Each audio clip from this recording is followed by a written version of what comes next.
have we established now that AJ Galante is not a wrestler and is apparently neither a celebrity nor he's apparently some guy that had a rich father that got sent to prison for racketeering, and he used to manage a minor league hockey team. Have you heard about this? I did read some of that in the last few days, and let me just say before we go into this was one of the worst segments I've ever seen. And I don't even understand why they did this. It was so bad. When one of the participants gets so fucking lost and confused that he knows it and starts laughing at himself, it's not a good segment for television. When you think about when's the last time that somebody on live TV was doing such a rotten job they started laughing at themselves? Yeah, see, Austin laughed at McMahon, not at himself. Yes, he was laughing at the situation, but this is like, I'm completely lost. I don't know what I'm doing here, and isn't it ludicrous that I'm even being allowed to speak? That's what folks, if you didn't see this, and please search it out, they had a made man ceremony for Tony D'Angelo, the fucking Soprano ripoff gimmick. AJ Galante awkwardly introduced him, and that was the smoothest part of the segment. They had the ring set up with the chairs and a table and a bottle of wine and a loaf of bread and a big picture of Tony D'Angelo on the tripod. They had the wine and they certainly had the cheese on this segment, Brian.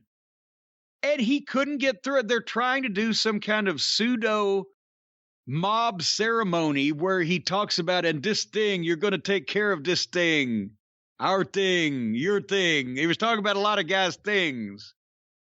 And he couldn't get through it. And he lost it to the point where, and it was so amateurish, because whoever said this guy could fucking speak, why would you put him in this position?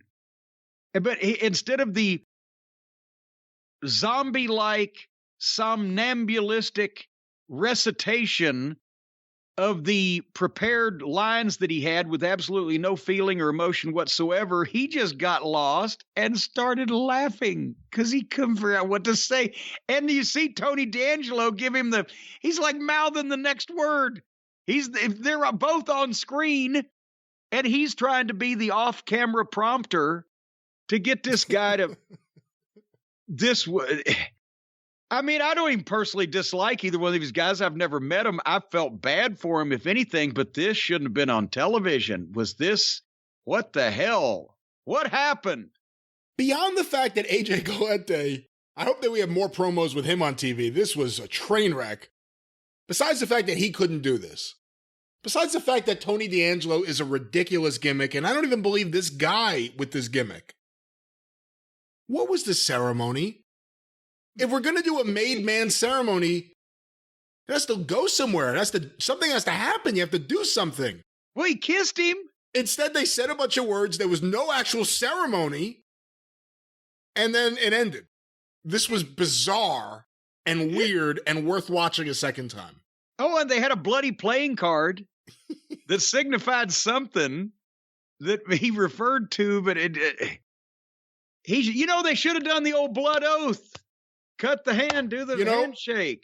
You talked about things in the past like, if they had done this on TV and wrestling 30 years ago, one of the promoters would have, done something. If they had done this exact segment, as benign as it seemed on TV of, 20 years ago, 30 years ago, I know guys that would have fucking grabbed them. Yeah. And told them the fucking Sicilians couldn't work in Chicago just for calling themselves Sicilians. And these guys are out there doing fucking Soprano shit from 15 years ago. Ridiculous.